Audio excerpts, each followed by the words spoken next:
किष्किंधा कांड 50वां सर्ग।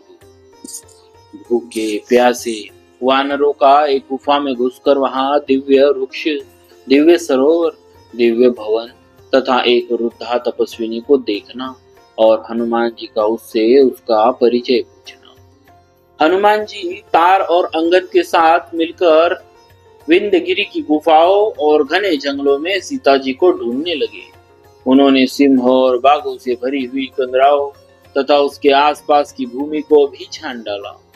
गिरिराज विंध्य पर जो बड़े बड़े झरने और दुर्गम स्थान थे, वहां भी अन्वेषण किया। घूमते फिरते वे तीनों वानर उस पर्वत के नैऋत्य कोण वाले शिखर पर जा पहुंचे। वहीं रहते हुए उनका वह समय जो सुग्रीव ने निश्चित किया था बीत गया। गुफाओं और जंगलों से भरे हुए उस महान प्रदेश में सीता को ढूंढने का काम बहुत ही कठिन था। तो भी वहां वायुपुत्र हनुमान जी सारे पर्वत की छानबीन करने लगे। फिर अलग अलग एक दूसरे से थोड़ी ही दूरी पर रहकर गज, गवाक्ष, गवय, शरभ, गंधमादन, महेंद्र, द्विविद, हनुमान, जाम्बवान, युवराज अंगद तथा वनवासी वानर तार, ये दक्षिण दिशा के देशों में जो पर्वतमालाओं से घिरे हुए थे, सीता जी की खोज करने लगे। खोजते खोजते उन्हें वहां एक गुफा दिखाई दी, जिसका द्वार बंद नहीं था। उसमें प्रवेश करना बहुत कठिन था। वह गुफा वृक्षबिल नाम से विख्यात। वह एक दानव उसकी रक्षा में रहता था। वानरों को भूख प्यास सता रही थी। वे बहुत थक गए थे और पानी पीना चाहते थे। अतः लता और वृक्षों से आच्छादित विशाल गुफा की ओर देखने लगे। इतने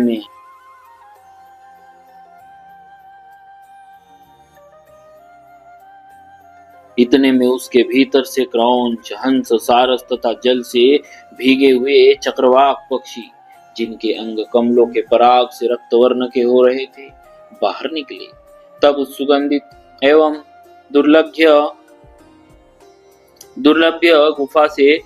गुफा के पास जाकर उन सभी श्रेष्ठ वानरों का मन आश्चर्य से चकित हो उठा। उस बिल के अंदर उन्हें का संदेह हुआ।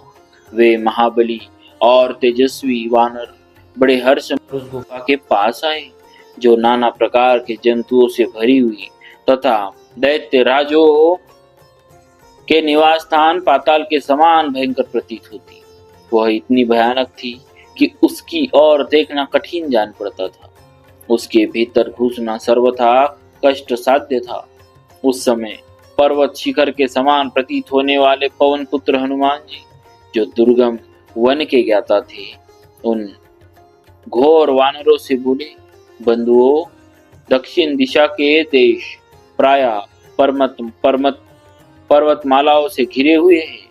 इनमें मिथिलेश कुमारी सीता को खोजते खोजते हम सब लोग बहुत थक गए, किंतु कहीं भी हमें उनके दर्शन नहीं हुए।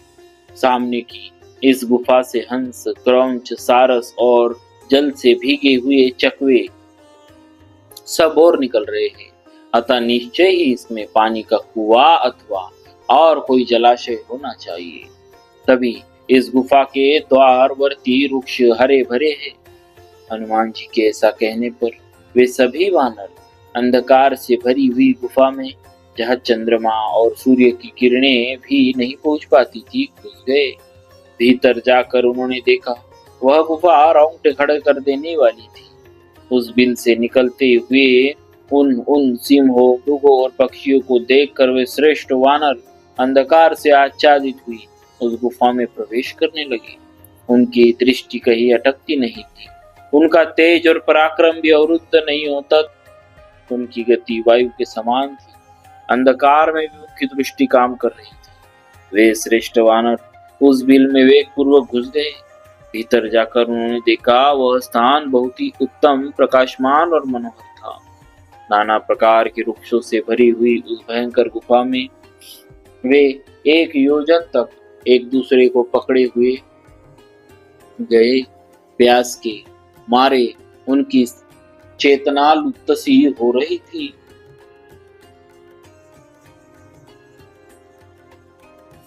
वे जल पीने के लिए उत्सुक होकर घबरा गए थे और कुछ काल तक आलस्य रहित हो उस दिल में लगातार आगे बढ़ते गए। वे वानर वीर जब दुर्बल, खिन्न वदन और श्रांत होकर जीवन से निराश हो गए, तब उन्हें वहां प्रकाश दिखाई दिया। तदनंतर उस अंधकार से प्रकाश पूर्ण देश में आकर उन सौम्य वानरों ने वहां अंधकार रहित वन देखा, जहाँ के सभी वृक्ष सुवर्णमय थे और उनसे अग्नि के समान प्रभा निकल रही थी। साल, ताल, तमाल, नागकेसर, अशोक, ढव, चंपा, नागवृक्ष और कनेर, ये सभी वृक्ष फूलों से भरे हुए थे। विचित्र सुवर्णमय गुच्छे और लाल लाल पल्लव मानो उन वृक्षों के मुकुट थे। उनमें लताएं लिपटी हुई थी तथा वे अपने फल स्वरूप सुवर्णमय आभूषणों से विभूषित थे। वे देखने में प्रातःकालीन सूर्य के समान जान पड़ते थे। उनके नीचे विदुर्य मणि की वेदी बनी थी। वे सुवर्णमय वृक्ष अपने दीप्तिमान स्वरूप से ही प्रकाशित हो रहे थे। वहां नील वैदुर्य मणि की सी कांति वाली पद्मलताएं दिखाई देती थी जो पक्षियों से आवृत थी। कई ऐसे सरोवर भी देखने में आए जो बाल सूर्य की सी आभा वाले विशाल कांचन वृक्षों से घिरे हुए थे। उनके भीतर सुनहरे रंग के बड़े बड़े मत्स्य शोभा पाते थे। वे जल सरोवर सुवर्णमय कमलों से सुशोभित तथा स्वच्छ जल से भरे हुए थे। वानरों ने वहां सब और सोने चांदी के बने हुए बहुत से श्रेष्ठ भवन देखे, जिनकी खिड़कियां मोती की जालियों से ढकी थी। उन भवनों में सोने के जंगले लगे हुए थे। सोने चांदी के ही विमान भी थे। कोई घर सोने के बने थे तो कोई चांदी के। कितने ही गृह पार्थिव वस्तुओं, ईट, पत्थर, लकड़ी आदि से निर्मित हुए थे। उनमें वैदुर्य मणियां भी जड़ी गई थी। वहां के वृक्षों में फूल फल लगे थे। वे वृक्ष मृगों, मूंगे और मणियों के समान चमकीले थे। उन पर सुनहरे रंग के भौरे मंडरा रहे थे। वहां के घरों में सब और मधु संचित थे।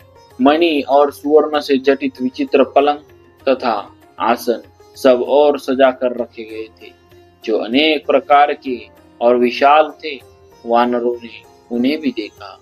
वहां ढेर के ढेर सोने, चांदी और कांस फूल के पात्र रखे गए थे। अगुरु तथा दिव्य चंदन की राशियां सुरक्षित थी।